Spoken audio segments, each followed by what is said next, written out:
तांबेरी कलश डोक्यावर सजला, चमचमीत शालू अंगावर नेसला, साखरेचा गोप गळ्यात घातला, आंब्याच्या पानाने साज हा सजला. दारोदारी गुढी उभारण्याचा पर्व आज आला, आला आला गुढीपाडवा आला. मराठी नववर्षाचा सूर्य उगवला, साथ त्याला चैत्र नवरात्रीचा लाभला, आला आला गुढीपाडवा आला. तर नमस्कार मंडळी, कसे आहात सर्व? मस्त ना?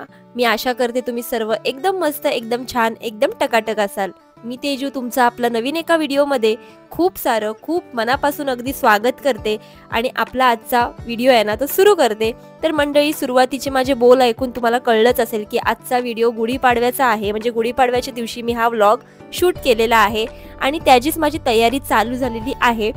तर मंडळी, खूप दिवसांनी आज व्हिडिओ स्टार्ट केलेला आहे. जरा तब्येत खराब झाली होती. मी तशी कम्युनिटी पोस्ट पण केली होती की व्हिडिओ येणार नाही आहे 2-3 दिवस. तर 2-3 दिवसाचे भरपूर दिवस झाले, त्यासाठी सॉरी. तर आज ना पाडवा आहे, म्हटलं आज ना व्हिडिओला स्टार्ट करूया आणि आज मस्त पण वाटते, आज बरं वाटते, एकदम टकाटक आहे मी आज. तर विचार केला की व्हिडिओ ना सुरू करूया. जे मी काय आज करणार आहे ना ते तुमच्यासोबत शेअर करते. जास्त काही तामझाम काही करत नाही मी. मला जितकं माहिती आहे, जितकं मी बघत आले आतापर्यंत, तसंच मी करायचा प्रयत्न करत असते. शेवटी काय आपण काय करतोय ना त्याला महत्त्व असतं, कसं करतोय त्यापेक्षा, मला असं वाटते. कारण जे काही गोष्ट आपण करू ना ती मनापासून जर आपण केली ना तर तीच आपल्याला म्हणजे लाभकारक असते. जर करायचंय म्हणून केलं, खूप सारं तामझाम करतोय पण मनातून असं म्हणजे करायचंय म्हणून करतोय, तर मग त्याला काहीच अर्थ नसतो. तर तसंच माझं असतं. मी जे काय करते ना ते मनापासून करते, नाहीतर मग मी करतच नाही, असं असतं माझं. तर आता मस्त असं देवाऱ्याला ना हार घालून घेते. देवाऱ्याचा हार जो आहे ना तो थोडासा छोटा पडत होता मला. खरं तर ना दरवर्षी मी स्वतः हार बनवते, म्हणजे फुलं वगैरे आणते आणि स्वतः हार बनवते. पण ॲक्च्युली झालं असं की काल ना विकीला ऑफिसमधून यायला उशीर झाला आणि येता येता सर्व दुकानं जी होती ना ती बंद झाली होती, म्हणून त्यांना काही फुलं मिळाली नाही. म्हणून मग ऐन वेळेला असे हार आणायला लागले मला. आणि हार ना माझ्या देवाऱ्यापेक्षा जरा छोटा पडतोय, म्हणजे जर वरती लावला असता ना तर तो तोकडा पडला असता. म्हणून मग विचार केला की मी खालीच लावते आणि मी तसं खाली लावलेलं आहे. आणि जसं मला जमेल तशी मी पूजा केली. खरं सांगायचं झालं ना तर मला पूजेबद्दल जास्त काही माहीत नाही आहे, पण जेवढं येतं ना, जेवढं म्हणजे मला प्रयत्न करते मी, मला जेवढं माहिती आहे तेवढं मी करायचा प्रयत्न करत असते. फक्त एवढंच की जे करते ना ते अगदी मनापासून करते, नाहीतर मग ती गोष्ट ना मी सोडून देते, करतच नाही. तर आता पूजा ना घरातली मस्त अशी झालेली आहे आणि विचार केला की मस्त असं ना दरवाजाचा जे आपला उंबरठा असतो तिथं हळदीचं लेपन करूया. तसं मी अधूनमधून करतच असते, पण जेव्हा असं खास काहीतरी असतं, जेव्हा सणसूद असतो, तेव्हा तर असं हळदीचं लेपन केलेलं खूप जास्त चांगलं. असं म्हणतात ना की घरामध्ये जी पॉझिटिव्हिटी किंवा निगेटिव्हिटी जे काही येतं ना ते आपलं दरवाजातून येतं, जो आपला मेन डोर असतो ना तिथून येतं. मग तिथे आपण असं काहीतरी केलं ना तर आपल्या घरामध्ये पॉझिटिव्हिटीच येईल, निगेटिव्हिटी येणारच नाही असं मला वाटतं.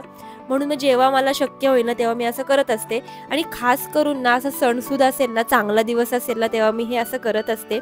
तर हळदीचं लेपन करायला जास्त काही मी टाकलेलं नाही आहे. हळद आणि आपलं गंगाजल असतं ना ते टाकलं. माझ्याकडे गंगाजल असतं, कारण बबलूचे काका जे आहेत ना ते असे जात असतात बाहेर आणि ते आणत असतात. तर मग माझ्याकडे गंगाजल होतं म्हणून मग मी गंगाजल टाकलं. तुमच्याकडे गोमूत्र वगैरे असेल तुम्ही गोमूत्रसुद्धा टाकू शकता हळदीमध्ये आणि त्याचं मिक्सर करून तुम्ही असं दरवाजाला लावू शकता. हळदीचं लेपन केल्यानंतर मस्त अशी रांगोळी काढलेली आहे उंबरठ्यावर. तसं मी संध्याकाळी काढते, पण आज आहे गुढीपाडवा म्हणून सकाळीच मस्त अशी दरवाजाच्या समोर रांगोळी असते तर कसं प्रसन्न वाटतं, म्हणून मी रांगोळीसुद्धा काढलेली आहे. आता गुढी उभारायची आहे आणि झालं असं की गुढीची जी काठी आहे ना ती खूप जास्त मोठी आणली होती विकीने आणि जडसुद्धा होती. तर विकीची हेल्प घ्यायला लागली मला.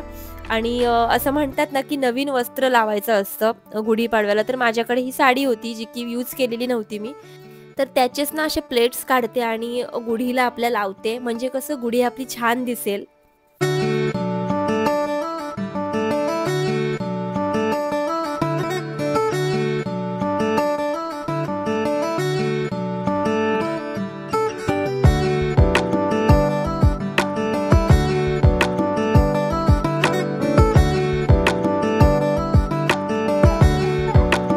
तर मंडळी, वेगवेगळ्या ठिकाणची वेगवेगळी पद्धत असते. तर मी इकडे जसं करतात म्हणजे आमच्याकडे तसं मी करते.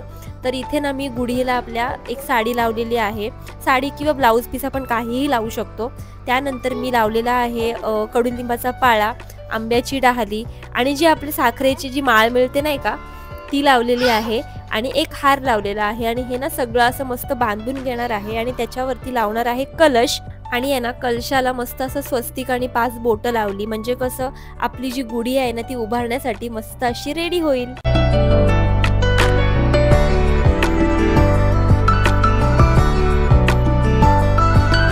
गुढीपाडवा हिंदू धर्मातील अतिशय महत्त्वपूर्ण उत्सव आहे। गुढीपाडवा सण म्हणजे मराठी नूतन वर्ष। या दिवशी घरासमोर गुढी उभारून तिची पूजा करून नैवेद्य अर्पण केला जातो। याच दिवसापासून वसंत ऋतूचीही सुरुवात होते। प्रभू श्रीराम सुद्धा 14 वर्षाचा वनवास करून आजच्याच दिवशी परतले होते, म्हणून हा दिवस ना आपल्यासाठी खूप जास्त खास आहे। म्हणून या दिवशी सगळीकडे अगदी उत्साहाने आनंद उत्सव साजरा केला जातो। तर मी झालेली आहे मस्त अशी रेडी। आता बबलूची पण आंघोळ करते। आता सगळ्यात आधी पूजा करून घेते मस्त, है ना बाबू? है ना। हा निरा, आता पूजा करून घेते आणि त्याच्यानंतर बघूया अजून काय काय, अजून गोडधोड नैवेद्य बनवायचं आहे मला, ते पण काम बाकी आहे। तर चलो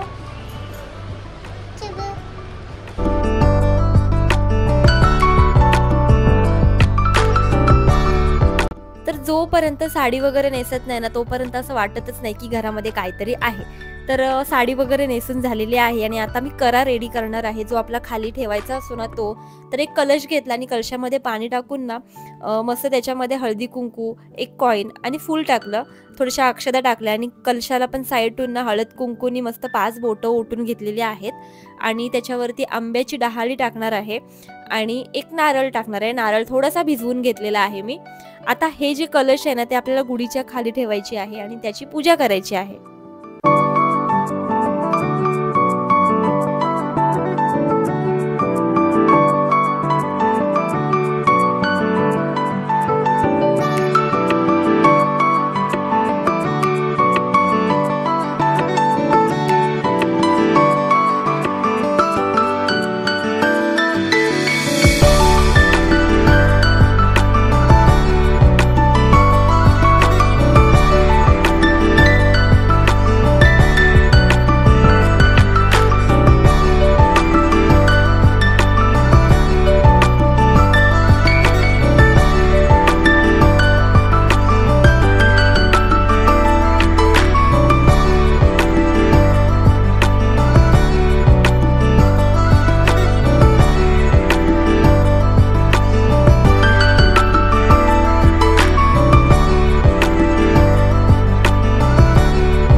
तर मंडळी माझं ना नैवेद्य करायचं बाकी आहे। श्रीखंड पुरीचा नैवेद्य मी दरवर्षी ठेवते, पण पुरी करायची बाकी आहे ना, म्हणून म्हटलं आता सध्या साखर आणि शेंगदाण्याचा नैवेद्य ठेवूया, म्हणजे कसं नंतर पुरी झाली की पुरी आणि श्रीखंड पण नंतर ठेवता येईल।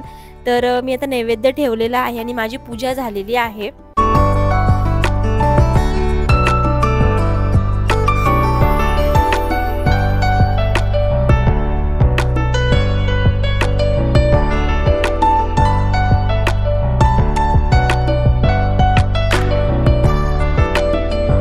बबडूची पण आंघोळ करून ना त्याला पण मस्त रेडी केलं, त्याच्याकडून पण पूजा करून घेतली आणि विकीनी पण नंतर पूजा केली। बबडू कसा थोडासा उशिरा उठला ना त्याच्यामुळे त्याची आंघोळ पण उशिरा झाली होती, म्हणून तो मगाचपासून ना वेगळ्या असाच अवतारात होता। तर त्याला पण मस्त आंघोळ केली आणि त्याला मस्त नवीन कपडे घातले आणि त्याच्याकडून पण पूजा करून घेतली। लहान मुलांना ना आत्तापासून आपल्या संस्कृतीची जाणीव करून द्यायला लागते, नाहीतर मग नंतर ती जी मुलं असतात ना ती ते करत नाही, सोडून देतात। मग त्यांना पण अशी आवड निर्माण करायची जबाबदारी आपलीच असते, म्हणून त्याला ना मी म्हणजे बबडूला नेहमी असं काय करत असते ना तेव्हा जवळच ठेवत असते। जसं की रांगोळी वगैरे काढताना सुद्धा तो माझ्या जवळ असतो किंवा पूजा वगैरे करताना पण तो माझ्या जवळ असतो, जेणेकरून ना त्याला सुद्धा कळावं की आपली भारताची संस्कृती, जी आपली महाराष्ट्राची संस्कृती आहे ती कशी जपावी। तर त्याला पण सगळ्या गोष्टी यायला पाहिजेत ना, म्हणून मी हे असं करत असते।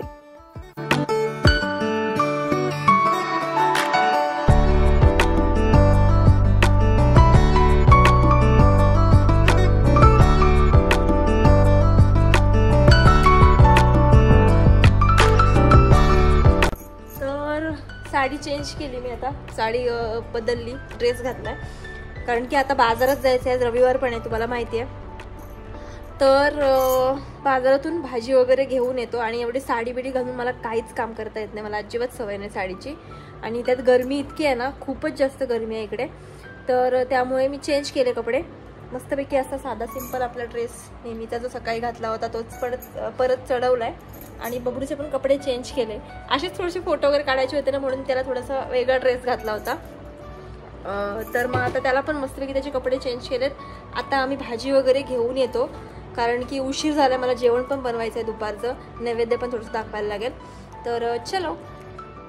तर बाजारातून जाऊन आले भाजी वगैरे घेऊन. इतकी गरमी आणि इतकं ऊन होतं ना की काहीच म्हणजे सुचत नव्हतं. तर फटाफट गेले आणि फटाफट आले. 4 व्हीलर घेऊनच गेलो होतो, कारण बाईकवर जाणं म्हणजे खरंच म्हणजे एक तर रस्त्याचं काम चालू आहे आमच्याकडे, जिकडे तिकडे धूळ आहे आणि ऊन आणि गरमी, म्हणजे कसं बाहेर पडायचं तेच कळत नाही. तर आज ना भाजी आणलेली आहे ती सध्या थोडी साईडला ठेवते, कारण आज अजिबात टाईम नाही आहे ती साफ करून फ्रीजमध्ये ठेवायला. तर मग सध्या मी तशीच फक्त कोथिंबीर साफ करून नंतर ठेवेन म्हणून कोथिंबीर बाहेर ठेवली आणि बाकीची भाजी तशीच फ्रीजमध्ये ठेवली. जेव्हा वेळ मिळेल ना तेव्हा मी ती साफ करेन. तर आता आहे ना मी डाळ बनवायला घेते. डाळ पालक करायचं ठरलं म्हणून म्हटलं तुमच्यासोबत ना शेअर करूया ती रेसिपी, म्हणून मग मी म्हटलं आता शूट करते, नाहीतर मग डायरेक्ट ना जेवण झाल्यानंतर तुम्हाला दाखवणार होते. तर डाळ पालकसाठी ना मी मस्त डाळ धुवून घेतली आणि कुकरला शिजवते डायरेक्ट, म्हणून डाळीमध्ये पालक टाकलेला आहे आणि त्यानंतर हळद टाकून ना थोडंसं मीठ टाकलं आणि हे ना मी मस्त असं शिजवून घेणार आहे. जशी आपण डाळ शिजवतो ना अगोदर तशीच डाळ पालक शिजवून घेणार आहे. आणि डाळ पालक शिजल्यानंतर आहे ना तडका द्यायचा आहे. तडका देताना माझा मोबाईल झालेला गरम, म्हणून ते काही शूटच झालं नाही. मग आपलं नॉर्मल जे तेल असतं ना त्याच्यामध्ये राई जिरं टाकलं, कांदा टाकला, मिरची टाकली, हिंग टाकलं. तर हिंग जे आहे ना ते मी अशा प्रकारे त्याला होल पाडते हिंगाच्या डब्याला, म्हणजे कसं हिंग व्यवस्थित आपल्याला घेता येतं. तर मी नेहमी असंच करते म्हणून म्हटलं तुम्हाला दाखवते. तर बघा अशी मस्त अशी फोडणी दिलेली आहे. थोडंसं आलं लसूणची पेस्ट सुद्धा टाकली होती, सांगायला विसरले मी. आता मस्त ना परतून घेतल्यानंतर काही मसाले टाकले आपले नॉर्मल जे असतात ते, मस्त त्याला सुद्धा तेलामध्ये परतून घेतलं. त्यानंतर कोथिंबीर अशीच हाताने कुरतडून टाकलेली आहे मी फटाफट, आणि त्यानंतर ना वरून मस्त अशी डाळ पालक जी आपण शिजवलेली ती टाकली आणि थोडंसं पाणी टाकून, जितकं आपल्याला घट्ट हवंय जितकं आपल्याला पातळ हवंय ना तितकं आपल्याला पाणी टाकायचं आहे आणि त्यानंतर मीठ टाकायचं आहे आणि व्यवस्थित त्याला ढवळून ना छान अशी खळखळून उकळ द्यायची आहे, जशी आपण डाळीला देतो तशी. आपली डाळ जी आहे ना, डाळ पालक जे आहे ना ते रेडी झालेलं आहे. आता मध्ये मध्ये ना मला शूट करता आलं आणि त्यासाठी सॉरी, कारण काय माहिती काय होत होतं, मोबाईल जो आहे ना सारखा सारखा गरम होत होता, कारण गरमी जास्त आहे ना त्यामुळे कदाचित असेल. तर अशा प्रकारे आपण डाळ पालक करू शकतो साध्या सोप्या पद्धतीने. दुसरीकडे पुरी सुद्धा तळायला घेतलेली आहे, कारण नैवेद्य अजून दाखवायचं बाकी आहे माझं नेहमीचं. पुरी आणि श्रीखंड हे माझं नेहमीचं नैवेद्य आहे. पुरणपोळी करायला तितका वेळ मिळत नाही ना, म्हणून पुरी आणि श्रीखंड बरं पडतं, म्हणून मी दरवर्षी ना पुरी आणि श्रीखंडच करते. आणि पुरी बघा माशी कशी टमटमीत फुगलेली आहे. तर पुरी कशी बनवते हे जर तुम्हाला माहीत करून घ्यायचं असेल ना मला कमेंट करून सांगा, कारण माझी पुरी जी आहे ना ती अशीच मस्त टम्म फुगते आणि भरपूर टाईम अशीच टम्म फुगलेली राहते. तर एक सिक्रेट आहे, ते तुम्हाला जर पाहिजे असेल तर मला नक्की कमेंट करून सांगा, मी नक्की तुम्हाला सांगेन, ठीक आहे.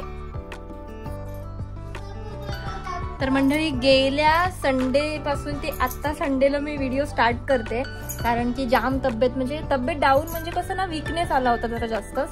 मग त्यामुळे कसं व्हिडिओ शूट करायला म्हणजे काय सुचत नव्हतं की काय करायचं. मग माझी कामं पण मी कधी पण काय पण करत होते, कारण की कसं तब्येत बरी नसले की कसं आपण असंच करतो ना, कधीही काहीही करत असतो.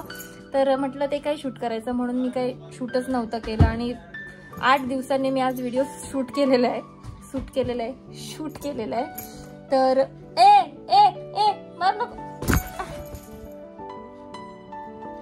आणि त्यात हा एक असतो ना त्याच्यामुळे मला अजूनच काय करता येत नाही.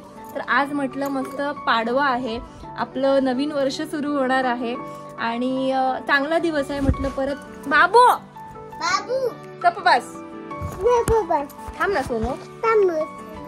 तर म्हणून म्हटलं आज व्हिडिओ स्टार्ट करूया आपण मस्तपैकी. तर म्हणून सकाळपासून असा व्हिडिओ स्टार्ट केला.